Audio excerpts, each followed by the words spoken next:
Hey everyone, today's 5-minute review will be on Jessica Jude's Ace of Betrayal.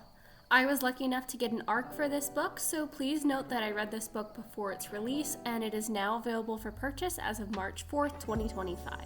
Walker returns to her childhood home in Westbourne with one goal: complete her thesis for her professor over the summer and get back to Oxford before any of her friends or her ex notices. Unfortunately, it's not that easy. Even with all the money in the world, she's quickly thrust back into her old friend group and their revenge plots. It's not easy for her ex, Heath, to see her return and want what he can't have. Of course, a cruel twist of fate pushes them back together so Walker can finish her thesis and Heath can carry out the group's revenge on Walker. But everything unspoken is getting in the way as the two spend more time together and reflect on their past.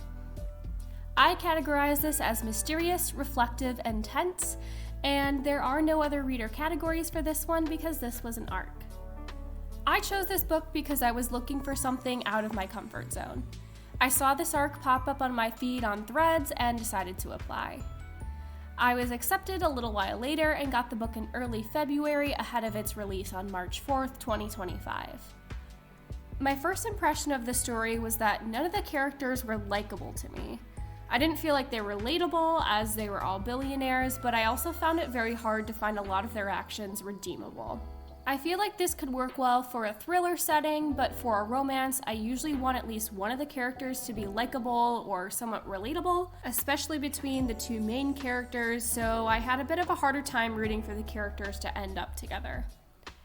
This book is told via dual POV, which honestly I'm starting to warm up to. My biggest gripes with dual POV is that a lot of the male perspective ends up being really sexist and overall sexual, and that's a total turnoff for me in a book.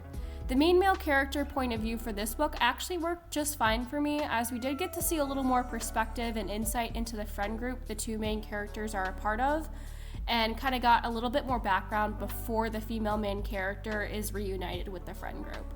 For this book, with the air of mystery and betrayal, I think the dual POV worked pretty well. As the plot was progressing, I found myself questioning a lot of the characters' actions.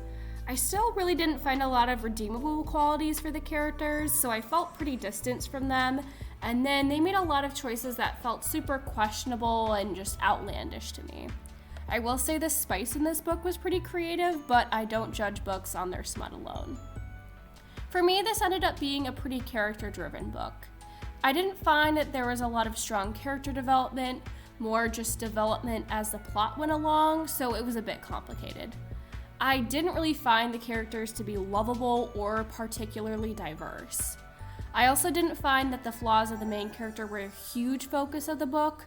The revenge and betrayal plot was probably the biggest point of the whole story and really kind of overwhelmed everything else. I rated this book 2.75 stars out of 5. If you've seen my Instagram post or my Goodreads, it is bumped up to a 3-star review, but I've since decided to drop my rating on Storygraph the more I thought about this book and writing this video review.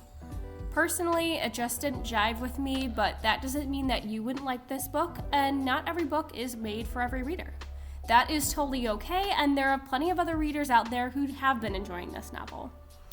In reading a lot of the other very positive reviews, you may like this book if you like Gossip Girl-esque vibes, millionaires, second chance romance, and revenge plots. There is plenty of spice in this book, so I wouldn't recommend it for a YA reader, but if you enjoy spice, I would say this one actually gets a little creative with the scenarios surrounding the spicy moments. In my current ARC edition of this book, the total page count is 325 pages. It took me 7 days to finish this book, and I averaged about 46 pages a day, which is pretty accurate. Because I was reading so many different books at the same time, this ended up being a slower read for me than average, and I decided to read it in short chunks rather than larger blocks like I normally do. This book is actually my very first advanced reader copy I've ever finished, and I'm very grateful I had the opportunity to read this book and review it. I'm always looking to read new books, and even if I'm not the target audience for the book, I'm glad I at least gave this one a chance. Even by watching this video, I hope you consider supporting an indie author.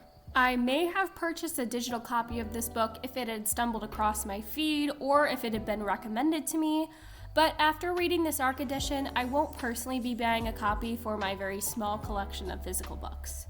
If you are interested in Ace of Betrayal, please look into getting your own copy on Amazon or after its release date on March 4th, 2025. I will leave a link in the description for anyone who's interested. So, there is your 5-minute review on Ace of Betrayal. Coming up soon, I will have more ARC reads to review, so stay tuned for some more indie-focused author content on this platform to get a look at those up-and-coming new reads as I keep working my way through some of the bigger name authors on Insta. Be sure to follow me on Instagram and Threads at epla.nner. Add me on Storygraph, where I'm most active, at the link in the description, or Goodreads if you prefer more monthly updates, and I hope your day is a little better and brighter from this time you took to invest in something you enjoy. Thanks for watching.